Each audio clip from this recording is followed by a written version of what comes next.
உங்க பிரசன்னத்தில் சீரகில்லாமல் பறக்கிறேன். உங்க சமூகத்தில் குறைவில்லாமல் வாழ்கிறேன்.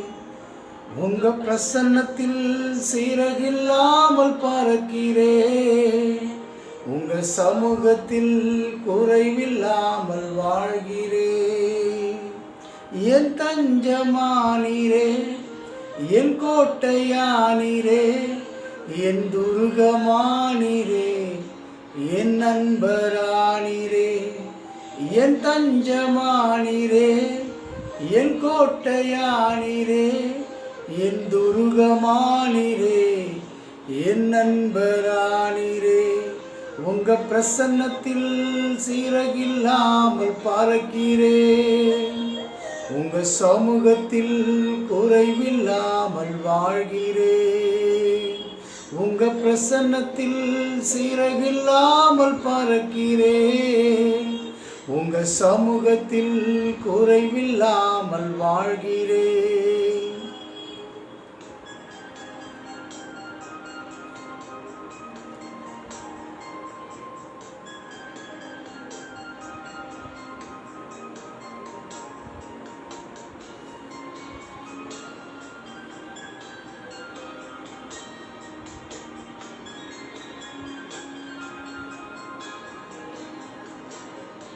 உறவாத என்னையே உருவாக்கும் உறவே, குறைவான என்னையே நிறைவாக்கும் நிறைவே. உதவாத என்னையே உருவாக்கும் உறவே, குறைவான என்னையே நிறைவாக்கும் நிறைவே. உங்க பிரசன்னத்தில் சீரகில்லாமல் பறக்கிறேன். உங்க சமூகத்தில் குறைவில்லாமல் வாழ்கிறேன். உங்க பிரசன்னத்தில் சீரகில்லாமல் பறக்கிறேன். உங்க சமூகத்தில் குறைவில்லாமல் வாழ்கிறேன்.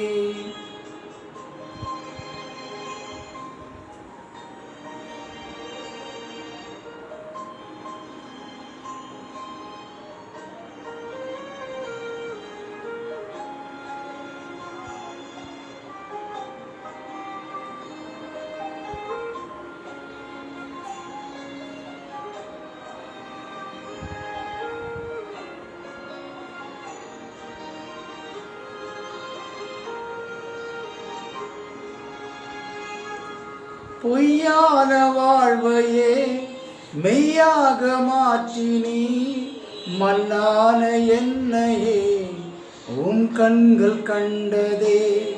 பொய்யான வாழ்வையே மெய்யாக மாற்றினி, மண்ணான என்னையே உம் கண்கள் கண்டதே. உங்க பிரசன்னத்தில் சீரகில்லாமல் பறக்கிறேன். உங்க சமூகத்தில் குறைவில்லாமல் வாழ்கிறேன். உங்க பிரசன்னத்தில் சீரகில்லாமல் பறக்கிறேன். உங்க சமூகத்தில் குறைவில்லாமல் வாழ்கிறேன்.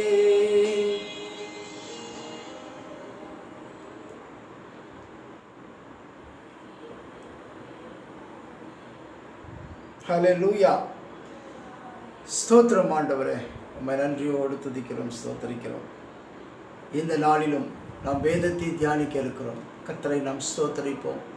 கர்த்தர் எவ்வளவு நல்லவர், எவ்வளவு வல்லவர், எவ்வளவு மகிமைக்கு பாத்திரர். அந்த தேவனை நாம் போற்ற வேண்டும், புகழ வேண்டும், அவருக்கு நன்றி செலுத்த வேண்டும். ஆண்டவரே, உம்மை ஸ்தோத்தரிக்கிறோம் அப்பா, உம்மை ஸ்தோத்தரிக்கிறோம், உம்மை ஸ்தோத்தரிக்கிறோம், உம்மை ஸ்தோத்தரிக்கிறோம் ஆண்டவரே. உம்மை துதிக்கிறோம் ஆண்டவரே, உம்மை துதிக்கிறோம் அப்பா, உம்மை துதிக்கிறோம். துதிகளின் மத்தியில் வாசம் செய்கிறவரே இயேசப்பா, உம்மை ஸ்தோத்தரிக்கிறோம், துதிக்கிறோம், துதிக்கிறோம், துதிக்கிறோம் ஆண்டவரே. துதிகளின் மத்தியில் வாசம் செய்கிறவரே இயேசுவே, உம்மை நன்றியோடு துதிக்கிறோம் அப்பா, உம்மை நன்றியோடு துதிக்கிறோம், உம்மை நன்றியோடு துதிக்கிறோம். துதிகளின் மத்தியில் வாசம் செய்கிற எங்கள் நல்ல தேவனே இயேசப்பா, உம்மை நன்றியோடு நன்றியோடு நன்றியோடு உம்மை துதிக்கிறோம் ஆண்டவரே. இந்த நாளிலும் தியானிக்க இருக்கிற வேத வசனங்கள் ஆண்டவரே எங்களோடு கூட பேசட்டும் ஆண்டவரே. இந்த நாளிலும் ஆண்டவரே கர்த்தாவே, எரேமியாவினுடைய புலம்பல் எப்படிப்பட்ட ஒரு புலம்பலாக இருக்கிறது. அதை குறித்து தியானிக்க இருக்கிறோம். என் தேவன் நீர் எங்களோடு கூட இடைப்படும்படியாக என்னுடைய கரத்தில் நான் ஒப்பு கொடுத்து ஜெபிக்கிறேன். அப்பா, நீர் எவ்வளவு நல்லவர் ஆண்டவரே. இந்த நாளிலும் தகப்பனே, உம்முடைய கரத்தில் எங்களை ஒப்பு கொடுக்கிறோம். நீர் தாமே ஆண்டவரே ஆரம்பம் முதல் முடிவு வரையிலும் பொறுப்படுத்திக் கொள்ளும்படியாக கூட ஜெபிக்கிறோம். ஆண்டவரே, நீர் ஆண்டவரே வல்லமையுள்ள தேவன் என்பதை ஆண்டவரை நாங்கள் அறிந்திருக்கிறோம். அப்பா, இந்த நாளிலும் எங்களோடு கூட இடைப்படுவீராக. உடைய கரத்திலே தாழ்த்துகிறோம், ஒப்பு கொடுக்கிறோம். இயேசுவின் மூலம் ஜெபிக்கிறோம் எங்கள் நல்ல பிதாவே, ஆமென். இந்த நாளிலும் நாம் ஒரு தலைப்பிலே இந்த வேதத்தை தியானிக்க இருக்கிறோம். இது என்ன தலைப்புன்னு பார்த்தீங்கன்னா, அவர் இருக்கிறார். யார் இருக்கிறார்? அவர் இருக்கிறார். அவர் இருக்கிறார் என்ற இந்த தலைப்பிலே நாம் தியானிக்க இருக்கிறோம். எத்தனையோ பேர் இருக்கிறார்கள், ஆனால் அவர் ஒருவர் இருக்கிறார் என்பதை குறித்து தியானிக்க இருக்கிறோம். இந்த வசனத்தை தேவன் நம்மளோடு கூட இடைப்படணும். இந்த வசனத்தை நான் உங்களோடு கூட பகிர்ந்து கொள்ள இருக்கிறேன். இப்பொழுது ஒரு பகுதியை, வேத பகுதியை நாம் வாசிப்போம். வாசித்து நாம் பிறகு வேதத்தை தியானிக்க இருக்கிறோம். புலம்பல் 3வது அதிகாரம். இந்த எரேமியாவுடைய புலம்பல் பார்த்தீங்கன்னு சொன்னால், அந்த மக்களுக்காக அவர் பரிதபிக்கப்படுகிறார். எப்படியெல்லாம் அவர் புலம்புகிறார். ஆனாலும் அந்த புலம்பலின் மத்தியிலும் அவர் சொல்லுகிற வார்த்தையை நாம் பார்க்க வேண்டும். இந்த புலம்பல்கள், எத்தனையோ விதமான புலம்பல்கள் இருக்கிறது இந்த உலகத்திலே. ஆனால் இவருடைய புலம்பலின் மத்தியிலும் அவருக்கு தேவன் கொடுக்கிற வார்த்தையை பாருங்க, அவர் சொல்லுகிற வார்த்தையை பாருங்க. இன்றைக்கும் நம்மளுடைய வாழ்க்கையில் அநேக சூழ்நிலைகளின் மத்தியில் வேதனையிலே இருக்கும் பொழுது நம்மளும் புலம்புகிறோம். என்னதான் செஞ்சாலும் என்னதான் பண்ணாலும் ஒன்றுமே நமக்கு நல்ல பேர் கிடைக்க மாட்டேங்குது. எத்தனையோ நன்மைகள் செய்கிறோம், ஆனால் ஒருவனும் நம்மளை மதிக்க மாட்டேங்கிறானேன்னு சொல்லி. ஆனாலும் நம்மளுடைய புலம்பல் வேறு, ஆனால் இவருடைய புலம்பல் வேறு. தனக்காக புலம்புகிறோம், தன்னுடைய வாழ்க்கைக்காக புலம்புகிறோம், நம்மளுடைய வாழ்க்கை உயரவில்லையே என்று சொல்லி புலம்புகிறோம். ஆனால் இங்கே சொல்லப்பட்டிருக்கிற வார்த்தை அப்படிப்பட்டது அல்ல. இது எப்படிப்பட்ட வார்த்தை என்று பார்த்தீங்கன்னு சொன்னால், இந்த புலம்பலுக்கு அர்த்தமே வேறு. ஹல்லேலூயா. நான் இந்த பகுதியை வாசிக்கிறேன். இது புலம்பல் 3:31 நான் வாசிக்கிறேன். ஆண்டவர் என்றென்றைக்கும் கைவிட மாட்டார். அவர் சஞ்சலப்படுத்தினாலும் தமது மிகுந்த கிருபையின்படி இறங்குவார். அவர் மனப்பூர்வமாய் மணிப்புத்திரரை சிறுமையாக்கி சஞ்சலப்படுத்துகிறதில்லை. ஒருவன் பூமியில் சிறைப்பட்டவர்கள் யாவரையும் தன் கால்களின் கீழ் நசுக்குகிறதையும், உன்னதமானவர்களின் சமூகத்தில் மனுஷனுடைய நியாயத்தை புரட்டுகிறதையும், மனுஷனை அவனுடைய வழக்கிலே மாறுபாடாக்குகிறதையும் ஆண்டவர் காணாதிருப்பாரோ? ஆண்டவர் கட்டளை இடாதிருக்க காரியம் சம்பவிக்கும் என்று சொல்லுகிறவன் யார்? உன்னதமானவருடைய வாயிலிருந்து தீமையும் நன்மையும் புறப்பட்டு வருவதில்லையோ? 40வது வசனம் பார்த்தீங்கன்னா, நாம் நம்முடைய வழிகளை சோதித்து ஆராய்ந்து கர்த்தரிடத்தில் திரும்ப கடவுள். இன்றைக்கு இதிலிருந்து தான் சில காரியங்களை நாம் பார்க்க இருக்கிறோம். நீங்கள் பார்த்தீங்கன்னு சொன்னால், இந்த நாளிலும் நான் உங்களோடு கூட பகிர்ந்து கொள்ள இருக்கிற இந்த காரியத்தை குறித்து தேவன் என்ன சொல்லுகிறார்.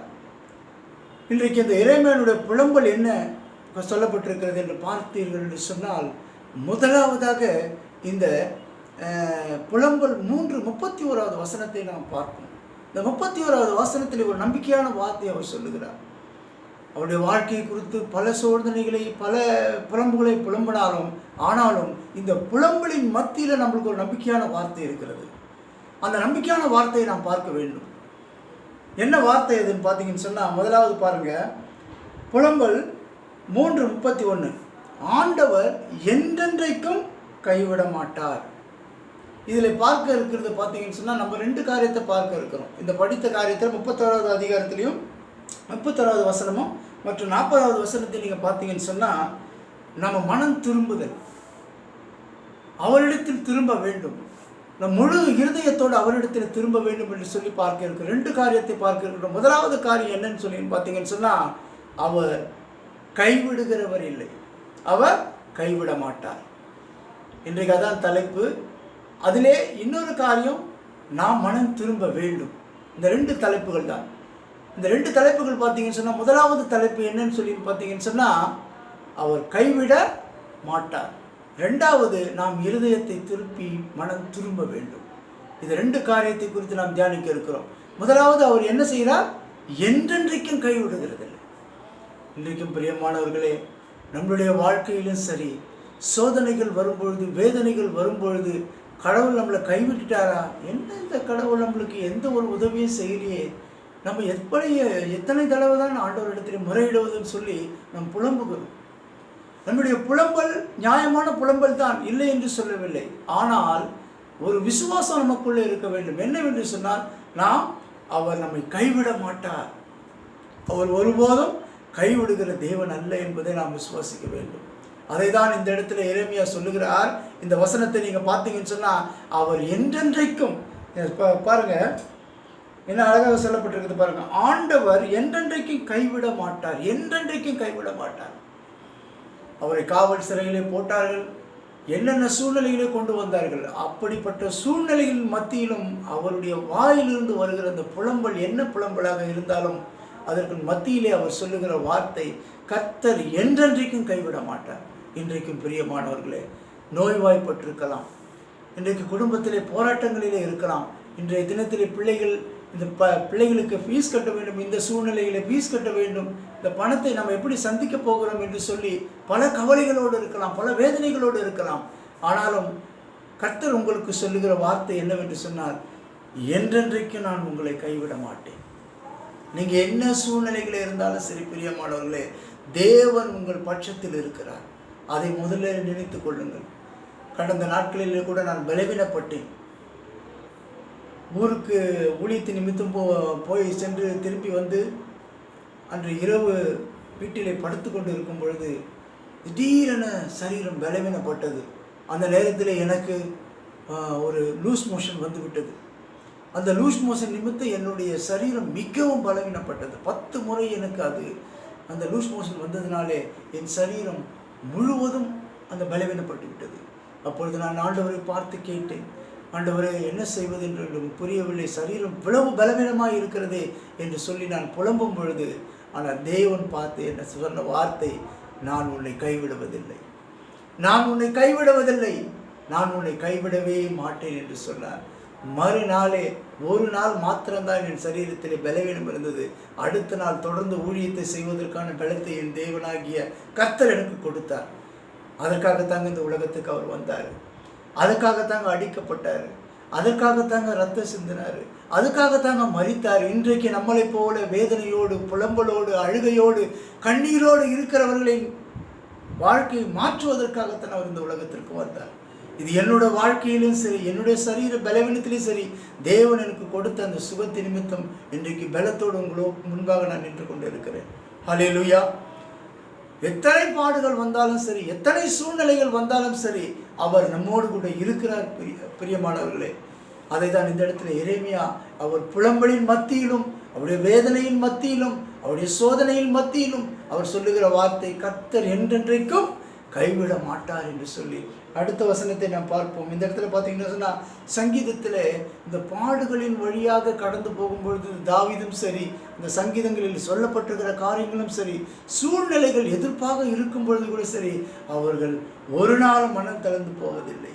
தாவீதுடைய கன்ஃபெஷன்லாம் பார்த்தீங்கன்னு சொன்னால், என் உடல் எரிபந்தமாக எரிகிறது என்று சொல்லுகிறார். இருந்தாலும் அவர் கர்த்தர் மேல் வைத்த நம்பிக்கை ஒருபோதும் அவரை அசைக்கவில்லை. ஹல்லேலூயா. இது பாருங்க, இந்த 2வது வசனத்தை நான் வாசிக்கிறேன். சங்கீதம் 77:7, ஆண்டவர் நித்திய காலமாய் தள்ளிவிடுவாரோ, இனி ஒருபோதும் தயை செய்யாதிருப்பாரோ. பாருங்க, ஆண்டவர் என்ன சொல்றாரு பாருங்க, எப்படிப்பட்ட ஒரு கன்ஃபெஸ் பாருங்க. ஆண்டவர் நித்திய காலமாய் தள்ளி விடுவாரோ. இன்றைக்கும் குழந்தை பாக்கியம் இல்லாதவர்கள், இன்றைக்கும் திருமணம் ஆகாதவர்கள், இன்றைக்கும் அநேக சூழ்நிலைகளில் இருக்கிறவர்கள், குடும்பத்திலே வேதனையோடு இருக்கிறவர்கள், போராட்டங்களிலே இருக்கிறவர்கள், அவர்கள் எல்லாம் அவர் சொல்லுகிற காரியங்கள் என்னன்னு பார்த்தீங்கன்னு சொன்னால், இந்த எரேமியா போல புலம்பிக் கொண்டு இருக்கிறார்கள். இந்த எரேமியா போல புலம்பிக் கொண்டு தன் வாழ்க்கையில் ஓடிக்கொண்டு இருக்கிறார்கள். இன்றைக்கு நம்முடைய கடந்து போகிற வாழ்க்கை எப்படிப்பட்ட வாழ்க்கையாக இருக்கிறது? வேதனையான வாழ்க்கையாக இருக்கிறது, சோதனையான வாழ்க்கையாக இருக்கிறது. இந்த சோதனை வேதனையின் மத்தியிலும் நம் ஆண்டவராகிய இயேசு கிறிஸ்து சொல்லுகிறார். இந்த எரேமியா சொல்லுகிற வார்த்தை பார்த்தீங்கன்னு சொன்னால், அவர் சொல்லுகிற வார்த்தை, ஆண்டவராகிய இயேசு கிறிஸ்துவின் மேலே அவர் வைத்த விசுவாசத்தின் நிமித்தம் அவர் சொல்லுகிற வாயிலிருந்து வருகிற வார்த்தை பாருங்க, கர்த்தர் என்றென்றைக்கு, அது சங்கீதத்தில் அழகாக சொல்லப்பட்டிருக்கிறது பாருங்க, கர்த்தர் என்றென்றைக்கும் கைவிடுவாரோ. அந்த எரேமியா சொன்ன வார்த்தை, என்ன வார்த்தை சொன்னார் எரேமியா? அவர் சொல்லும் பொழுது பார்த்தீங்கன்னு சொன்னால், கர்த்தர் என்றென்றைக்கும் கைவிடுவதில்லை என்று சொன்னார். இங்கே சங்கீதக்காரன் சொல்லுகிறத பார்த்தீங்கன்னு சொன்னால் என்ன சொல்லப்பட்டிருக்குது சங்கீதத்திலே பாருங்கள், அழகாக சொல்லப்பட்டிருக்கிறார், ஆண்டவர் நித்திய காலமாய் தள்ளி விடுவாரோ. நம்மளை இன்றைக்கி ஒரு சூழ்நிலைகளின் மத்தியில் நம்ம வாழ்ந்து கொண்டு இருக்கிறோம். நம்மளை நித்தியமாக தள்ளி விடுவாரா? நம்மளுக்கு இதே வேதனை தானா, இதே சோதனை தானா என்று சொல்லி நீங்கள் நினைத்து கொண்டு அங்கலாய்த்து கொண்டு இருக்கலாம். ஆனால் ஆண்டவராகிய இயேசு கிறிஸ்து உங்களுக்கு சொல்லுகிறார், நான் உங்களை கைவிடுவதில்லை, நான் உங்களை விட்டு விலகுவதும் இல்லை, நான் ஒருபோதும் உங்களை விட்டு விடவே மாட்டேன் என்று சொல்லி ஆண்டவராகிய இயேசு கிறிஸ்து உங்களை பார்த்து சொல்லுகிறார். எனக்கு தெரிந்த ஒரு குடும்பம் பார்த்தீங்கன்னு சொன்னால், நல்ல ஆண்டவருக்காக செய்கிற குடும்பம், நல்ல பக்தி உள்ள குடும்பம். அன்றைக்கு எப்படி யோபுக்கு சோதனை வந்ததோ அதே போல சோதனை இந்த குடும்பமும் அனுபவித்து கொண்டிருக்கிறார்கள். ஆனால் அவர்கள் சொல்லுகிற வார்த்தை என்னன்னு கேட்டிங்கன்னு சொன்னால், குடும்பத்தில் பிரச்சனைகள் இன்னும் தீரவில்லை பிரதர், இந்த குடும்பத்தில் போராட்டங்கள் இன்னும் தீரவில்லை பிரதர். ஒரு சிலர் சொல்வதை பார்த்தீங்கன்னா, இந்த வியாதி என்னை விட்டு போகுமா என்று தெரியவில்லை பிரதர், இரவும் பகலும் தூக்கம் இல்லை பிரதர். இப்படி பல சூழ்நிலைகளை, பலருடைய வேதனைகள், பலருடைய அங்கலாய்ப்புகள் நான் கேட்டிருக்கிறேன். ஆனாலும் ஆண்டவராகிய இயேசு கிறிஸ்து உங்களை பார்த்து சொல்லுகிறார், நான் என்றென்றைக்கும் உங்களை கைவிட்டு விடுவேன். பாருங்க, இன்றைக்கு சொல்கிற வசனம் பார்த்தீங்கன்னு சொன்னால், கர்த்தர் தம்முடைய ஜனத்தை நெகிழ விடாமலும் தம்முடைய கரத்தை கைவிடாமலும் இருப்பார். தம்முடைய ஜனத்தை அவர் என்ன செய்கிறாரு? நெகிழ விட மாட்டார், அவர் கைவிடாமலும் இருப்பார். அவர் நம்ம மேல பாசம் உள்ள தேவன், அவர் நம்ம மேல அன்பு உள்ள தேவன், அவர் நமக்காக அடிக்கப்பட்ட தேவன், அவர் நமக்காக ரத்தம் சிந்தின தேவன், நமக்காகவே இந்த உலகத்திற்கு வந்து பாடுகள் பட்ட தேவன் நம்மளை ஒரு நாளும் கைவிட மாட்டார். பிரியமானவர்களே, ஹல்லேலூயா. அவர் நல்ல தேவன், அவர் வல்லமை உள்ள தேவன். அந்த தேவனோடு கூட நம்ம உறவாடுவோம், அந்த தேவனை நாம் பற்றி கொள்ளுவோம், அந்த தேவ சமூகத்திலே நாம் காத்திருப்போம். கர்த்தர் நம்மளை நித்தமும் நடத்தி நம்மளை சமாதானத்தோடு நடத்துவார். ஹல்லேலூயா. இந்த நாளில் நாம் பார்க்கிறது என்ன? அவர் கைவிடவே மாட்டார், அவர் ஒருபோதும் கைவிட மாட்டார். இந்த உலகத்திலே யார் கைவிட்டாலும் சரி, அவர் ஒருபோதும் கைவிட மாட்டார்.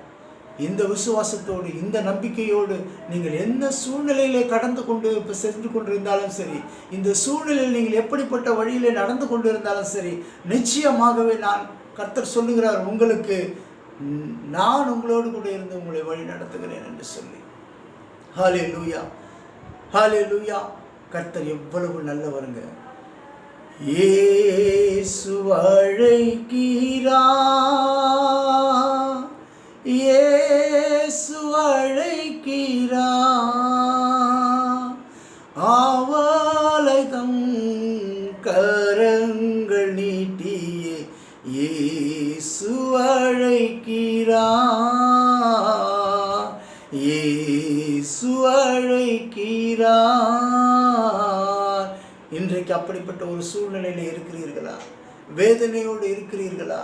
நீங்கள் இயேசு கிறிஸ்துவினிடத்தில் வருவீர்கள் என்று சொன்னால் நிச்சயமாகவே உங்களை அவர் கைவிடவே மாட்டார்.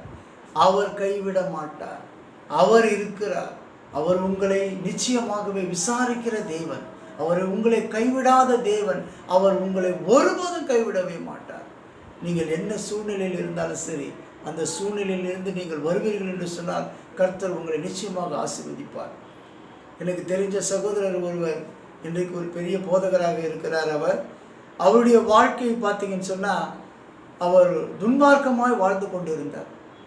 எங்கெல்லாம் காசு கொடுப்பார்களோ அவர்களுக்கெல்லாம் ரவுடிசத்துக்கு போவது அவருடைய வழக்கம். அவர் அப்படி வாழ்ந்து கொண்டிருந்த அந்த காலகட்டத்திலே இன்னொரு சகோதரர்கள், ஆவிக்குரிய சகோதரன், ஆண்டவரை தெரிந்து கொண்டவர், இயேசு கிறிஸ்துவை அறிந்து கொண்ட ஒரு சகோதரன் அவருக்கு நண்பராக இருந்தார். ஆனால் இவர் என்ன செய்தார் என்று சொன்னால், எங்கு போனாலும் பணத்திற்கு அடியாட்களோடு போவது இவருக்கு வழக்கம். ஒரு நாள் என்ன நடந்தது என்னன்னு பார்த்தீங்கன்னு சொன்னால், அது நடந்து ஒரு 15 வருடம் இருக்கும். அப்பொழுது அவருடைய நண்பர்கள் எல்லாம் சேர்ந்து ஒருவரை தீர்த்து கட்ட வேண்டும் என்று சொல்லி பேசிக்கொண்டு பணம் வாங்கிவிட்டார்கள். அதற்கு இவரையும் கூப்பிடுவதற்கு அவர்கள் முயற்சித்து கொண்டு இருந்தார்கள். அப்போது அவர் சொன்னார், சரி நான் நாளைக்கு வந்துடுறேன் அப்படின்னு சொல்லி இவரும் ஓகே சொல்லிட்டார். அந்த சூழ்நிலையில் என்ன செய்தார்னு பார்த்தீங்கன்னா, அந்த சகோதரன் போயிட்டு, சகோதரா ஒரே ஒரு நாள் என்னோடு கூட எங்கள் ஆலயத்துக்கு வந்துட்டு போ, சும்மா வந்துட்டு கொஞ்ச நேரம் உட்காந்துட்டு போயிரு அப்படின்னு சொல்லி அவரை அழைத்திருக்கிறார். அன்றைக்கு அழைத்த சூழ்நிலையினால அந்த ஆட்களும், அந்த ரவுடி மக்களும், அந்த நண்பர்களும் இவரை அழைத்திருக்கிறார்கள். பாருங்கள், 2 அழைப்பு. இந்த அழைப்பில் பார்த்தீங்கன்னா, ஒரு அழைப்பு வந்து அவருடைய வாழ்க்கையை அழிக்கிற அழைப்பு. அவர் போய் தவறு செய்துவிட்டால் நிச்சயமாக ஒரு போலீஸிலே அவர் ஜெயிலிலே கொண்டு போய் போடுவார்கள். ஆனால் அவரை இன்னொருவர் அழைக்கிறார் ஆண்டவருடைய ஆலயத்திற்கு. ஆனால் அவர் செய்தது ஒரே ஒரு ஸ்டெப்பு தாங்க எடுத்து வைத்து வந்தார். ஒரே ஒரு ஸ்டெப் எடுத்து வச்சு வந்தார். சரி, நண்பர் இவ்வளவு கூப்பிடுறாரே என்று சொல்லி நான் வருகிறேன் என்று சொல்லி அவருடைய அந்த கம்பல் பண்ணதுனால நான் வருகிறேன் என்று சொல்லி போனார். அந்த நேரத்திலே அவர் போய் அந்த ஆலயத்துக்குள்ளே உட்காரும் பொழுது அந்த நேரத்திலே ஆண்டவராகிய இயேசு கிறிஸ்து அவரை தொட்டு விட்டார். ஹல்லேலூயா! என்ன நடந்தது? அவர் ஒரு கொலைகாரனாக மாற வேண்டியவனை ஆண்டவராகிய இயேசு கிறிஸ்து அன்றைக்கு தொட்டதினாலே இன்னைக்கு ஒரு பெரிய போதகராக இருந்து கொண்டிருக்கிறார். பிரியமானவர்களே, நாம் அவரை தேடி வரும் பொழுது, அவர் அழைக்கும் பொழுது, அவருக்கு செவி கொடுக்கும் பொழுது, இன்றைக்கு நம்மளுடைய வாழ்க்கையிலையும் எவ்வளவு பெரிய பாவ சூழ்நிலைகளே இருந்தாலும் சரி, எவ்வளவு பெரிய துரோகியாக இருந்தாலும் சரி, எவ்வளவு பெரிய ஒரு மோசமானவனாக இருந்தாலும் சரி, அவருடைய அழைப்புக்கு ஒரு அடியை எடுத்து நாம் வைப்போம் என்று சொன்னால், நிச்சயமாகவே நான் உங்களுக்கு சொல்லுகிறேன், கர்த்தர் உங்களை ஆசீர்வதிப்பது நிச்சயம். அவர் உங்களை ஒருபோதும் கைவிட மாட்டார்.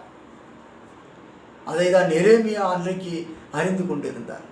அந்த எரேமியா சொன்ன வார்த்தை, கர்த்தர் என்றென்றைக்கும் என்னை கைவிடுவாரோ? அவர் கைவிடுகிற தேவனே அல்ல. இன்றைக்கு நம்மோடு கூட இருக்கிற தேவன், இன்றைக்கு இந்த உலகத்தில் ஜீவித்து கொண்டு இருக்கிற தேவன், நம்மை போல பாடுபட்ட தேவன், இன்றைக்கு நம்மை தூக்கி எடுக்கவே இந்த உலகத்திலே நம்மளோடு கூட இருக்கிறார். ஹல்லேலூயா! அவர் எவ்வளவு நல்ல தேவன், அவர் எவ்வளவு வல்லமையுள்ள தேவன் என்பதை நாம் அறிந்து கொள்ள வேண்டும். அதை தான் இந்த நாளிலே இந்த எரேமியாவுடைய புலம்பல் பார்த்தீங்கன்னு சொன்னால், அவருடைய புலம்பல் இந்த இஸ்ரவேல் மக்களுக்காக அவர் படுகிற வேதனை அவ்வளவு பெரிதாக இருந்தது. ஆனாலும் அதன் மத்தியிலும் இன்றைக்கும் நம்மளுடைய அந்த பாடுகளின் மத்தியில் நம்மளுடைய வாயிலிருந்து அப்படிப்பட்ட ஒரு வார்த்தைகள் வருகிறதா? கர்த்தர் பார்த்து கொள்வார் என்று வருகிறதா? நிச்சயமாக சொல்கிறேங்க, என்னுடைய வாழ்க்கையில் எத்தனையோ போராட்டங்களை சந்தித்தேன், எத்தனையோ வேதனைகளை சந்தித்தேன், எத்தனையோ உணவு, பசி, பட்டினி எல்லாவற்றையும் சந்தித்தேன் நான். ஆனாலும் தேவன் என்னை கைவிடவில்லை. எப்படி எரேமியா சொல்லுகிறாரோ, என்றென்றைக்கும் கைவிடுவாரோ? அவர் ஒரு நாளும் கைவிடுகிற தேவனே இல்லை. அவரை நம்புகிற ஒருவனையே அவர் வெறுமையாய் அனுப்பினதில்லை. என்னிடத்தில் வருகிற ஒருவனை நான் புறம்பே தள்ளுவதில்லை என்று என் ஆண்டவராகிய இயேசு கிறிஸ்து சொல்லுகிற வார்த்தை உண்மைங்க. இன்றைக்கு அதை நம்பி வந்து பாருங்க. அவர் யார் என்பதை வந்து பாருங்க. அவருடைய வல்லமை என்ன என்பதை வந்து பாருங்க. நிச்சயமாகவே உங்களை அவர் ஆசீர்வதிப்பது உறுதி. பிரியமானவர்களே, எனக்கு தெரிந்த நண்பர் ஒருவர் இருக்கிறார், பிராமண சகோதரர்கள். அவர் என்னை பார்த்து சொன்னார், நீ போகிற வழி நல்ல வழியாக இருக்கிறதே என்று சொல்லி, என்னுடைய முன்னான வாழ்க்கை என்ன, இன்றைக்கு நான் வாழ்கிற வாழ்க்கை என்ன, நான் இயேசு கிறிஸ்துவை அறியாத போது வாழ்ந்த வாழ்க்கை என்ன, இன்றைக்கு நான் வாழ்ந்து கொண்டிருக்கிற வாழ்க்கை என்ன, அவருக்கு தான் தெரியும். அந்த பிராமண சகோதரர் என்னை பார்த்து சொன்ன வார்த்தை, நீங்கள் ஆண்டவருடைய வார்த்தையை சொல்கிறீர்களே, நீங்கள் இறைப்பணி செய்கிறீர்களே, நீங்கள் நல்ல வழியை தெரிந்து கொண்டு போய்விட்டீர்களே, அது எங்களுக்கு இன்னும் கிடைக்கவில்லையே என்று சொல்லி. ஹல்லேலூயா! ஒன்றும் செய்ய தேவையில்லைங்க, ஒரே ஒரு ஸ்டெப்புங்க. நீங்கள் எந்த சூழ்நிலையில் இருந்தாலும் சரி, எந்த பாவ குழியில் இருந்தாலும் சரி, ஒரு ஸ்டெப் எடுத்து வைத்தீங்கன்னா போதுங்க. அந்த ஒரு ஸ்டெப் எடுத்து வைத்தீர்கள் என்று சொன்னால், அவர் 99 ஸ்டெப் முன்னாடி வைத்து உங்களை அழைக்கிற தேவனாக இருக்கிறார். அந்த இயேசு உங்களை அழைக்கிறாருங்க. இன்றைக்கும் கைவிடாத தேவன், அவர் உங்களை கைவிடாத தேவன் உங்களை அழைக்கிறார். இன்றைக்கு அந்த அழைப்புக்கு நீங்கள் செவி கொடுத்தீர்கள் என்று சொன்னால், இன்றைக்கு அவருடைய அழைப்புக்கு நீங்கள் இணங்குவீர்கள் என்று சொன்னால், உங்களுடைய வாழ்க்கையை மதுரமாக மாற்ற என் ஆண்டவராகிய இயேசு கிறிஸ்துவாலே முடியும். பிரியமானவர்களே, ஹல்லேலூயா. எத்தனை சோதனைகளே இருக்கிறீர்களோ, எத்தனை வேதனைகளே இருக்கிறீர்களோ, எத்தனை பாடுகளிலே இருக்கிறீர்களோ, மரண பள்ளத்தாக்கிலே இருக்கிறீர்களோ, உங்களையும் தூக்கி எடுக்க அவரால் முடியும். அன்றைக்கு அவர் லாசரு என்கிற மரித்து 4 நாள் நாற்றம் எடுத்தவரை உயிரோடு எழுப்பினவர். 38 வருடம் வியாதி படுக்கையை மாற்றி போட்டவர். 12 வருடம் பெரும்பாலுள்ள ஸ்திரீயின் வாழ்க்கையை மாற்றினவர். இன்றைக்கு உங்களுடைய வாழ்க்கையை மாற்றுவார். பிரியமானவர்களே, இன்றைக்கு நாம் பார்த்து கொண்டு இருக்கிற இந்த வேதத்தினுடைய வசனத்தின் தியானிப்பு என்னவென்று சொன்னால் புலம்பல். புலம்பல் என்றே ஒரு அதிகாரம் இருக்கிறது. அந்த எரேமியாவினுடைய புலம்பல் அது. அவர் ஒரு தீர்க்கதரிசியாக இருந்தாலும் அவர் அந்த மக்கள் படுகிற வேதனை பார்த்து அவர் புலம்புகிறார். அவருக்கே அந்த பிரச்சனைகள் வருவதை போல அவருக்கு அந்த பிரச்சனைகள் வந்து விட்டது. ஆனாலும் அவர் அதன் மத்தியிலும் அவர் சொல்லுகிற வார்த்தை, என்றென்றைக்கும் கர்த்தர் கைவிடுவாரோ? கைவிடவே மாட்டாருங்க. இன்றைக்கு ஒருவேளை உங்களுடைய வாழ்க்கையில் அது எதுவுமே நடக்காதது போல இருக்கலாம். என்ன, நம்மளுக்கு ஒன்றுமே நடக்கலையே. ஆனாலும் சொல்கிறேங்க, விசுவாசத்தில் நீங்கள் உறுதியாக இருப்பீர்கள் என்று சொன்னால், என்ன எனக்கு இந்த வியாதி என்னை விட்டு போக மாட்டேங்கிறது என்று சொல்லி நீங்கள் வேதனைப்படுகலாம். இன்றைக்கு என்ன எனக்கு நான் எல்லா இடத்திலும் தேடிவிட்டேன், ஒரு நன்மையும் எனக்கு கிடைக்கவில்லை என்று சொல்லி நீங்கள் வேதனையோடு அங்கலாய்ப்போடு கூட இருக்கலாம். ஆனால் உங்களை பார்த்து ஆண்டவராகிய இயேசு கிறிஸ்து சொல்லுகிறார், நான் உன்னை விட்டு விலகுவதுமில்லை, உன்னை கைவிடுவதுமில்லை என்று சொல்லுகிறார். ஹல்லேலூயா. பிரியமானவர்களே, இந்த தேவன் என்றென்றும் உள்ள சதாகாலம் நம்முடைய தேவன். அவர் உங்களை கைவிடுவதுமில்லை. அதனால தான் யோசுவா 1:5 சொல்லுகிறார், நான் உன்னை விட்டு விலகுவதுமில்லை, உன்னை கைவிடுவதுமில்லை என்று சொல்லுகிறார். ஹல்லேலூயா. அந்த இயேசுவை நீ ஏற்றுக்கொள்வீர்களா? அந்த இயேசுவுக்கு உங்களுடைய இருதயத்தில் இடம் கொடுப்பீர்களா? அவர் உங்களை நிச்சயமாகவே உங்கள் சூழ்நிலைகளை மாற்றுகிற தேவன் அவர். நீ எப்படிப்பட்ட சூழ்நிலையில் இருந்தாலும் சரி, உங்களுடைய வாழ்க்கையை மாற்றுகிற அந்த தேவனிடத்திலே நீங்கள் உங்களை ஒப்பு கொடுப்பீர்கள் என்று சொன்னால் அவர் உங்களை ஆசீர்வதிக்கிறவராக இருப்பார். இந்த நாளில் நம்ம பார்த்தது என்னன்னு பார்த்தீங்கன்னு சொன்னால், என்ன பார்த்தோம்? முதலாவதாக, அவர் கைவிட மாட்டார். அவர் கைவிட மாட்டார். இரண்டாவதாக, நாம் செய்ய வேண்டியது என்ன? அவர் நம்மளை கைவிட மாட்டார். ஆனால் நாம் என்ன செய்ய வேண்டும்? நாம் மனம் திரும்ப வேண்டும். நாம் மனம் திரும்பும் பொழுதுதான் தேவன் நம்மை ஆசீர்வதிக்க முடியும். நாம் இருக்கிற நிலையிலே இருந்து கொண்டு அந்த ஒரு ஸ்டெப்பு கூட எடுத்து முன்பாக வைக்காமல் நாம் இருக்கிற இடத்துல இருந்து கொண்டு இருந்தோம் என்று சொன்னால், நிச்சயமாகவே சொல்கிறேன், அவரால் ஒன்றும் செய்ய முடியாது. ஒரு ஸ்டெப்புங்க, 99 ஸ்டெப் இல்லைங்க, ஒரே ஒரு ஸ்டெப். நீங்கள் ஏதாவது ஒரு வீட்டுக்கு போனீங்கன்னு சொன்னால் கூட நீங்கள் எல்லா 99 ஸ்டெப்புனா எல்லா ஸ்டெப்பும் கடந்து போய் அந்த வீட்டுக்குள்ளே வரும்போது தான் உங்களை பார்த்து வரவேற்பாங்க, வாங்க உள்ளேன்னு சொல்லி. ஆனால் ஆண்டவராகிய இயேசு கிறிஸ்து, நீங்கள் ஒரு ஸ்டெப் எடுத்து வைத்தால் போதும். நான் அதை தான் செய்தேன், அதை தான் உங்களுக்கு சொல்லுகிறேன். நான் ஒரு நாள் வீட்டிலே தனியாக படுத்து கொண்டு இருக்கும் பொழுது என்னுடைய எண்ணங்களில் பல ஓடிக்கொண்டு இருக்கிறது. சமாதானமின்மை, என் வாழ்க்கையிலே அவ்வளவுதான் முடிந்து விட்டதா என்று சொல்லி. ஆனால் நான் என்ன செய்தேன்? ஒரே ஒரு காரியம் மாத்திரம் செய்தேன். அது அந்த நேரத்தில் எழுந்து முழங்கால் படியிட்டேன். பிறகு அவர் எல்லாவற்றையும் மாற்றிவிட்டாங்க. பிறகு எல்லாவற்றையும் மாற்றிவிட்டார். இன்றைக்கு என் வாழ்க்கையை மாற்றிவிட்டார். நான் செய்தது அந்த முழங்கால் படியிட்ட ஒரே ஸ்டெப். மற்றதை எல்லாவற்றையும் தேவனாகிய ஆண்டவராகிய இயேசு கிறிஸ்து மாற்றி விட்டார். சினிமா பார்க்கிற பழக்கத்தில் இருந்து மற்ற தவறான நண்பர்களோடு பழக்கம் வைத்திருக்கிறதை கொண்டு எல்லாவற்றையும் மாற்றி விட்டார். இன்றைக்கு தேவன் அவர் என்னோடு கூட இருந்து செயல்பட்டு கொண்டு இருக்கிறார். அல்லேலூயா. இந்த தேவன் என்றென்றும் உள்ள சதாகாலம் நம்முடைய தேவன். பார்ப்போம், அந்த வசனத்தை பார்ப்போம்.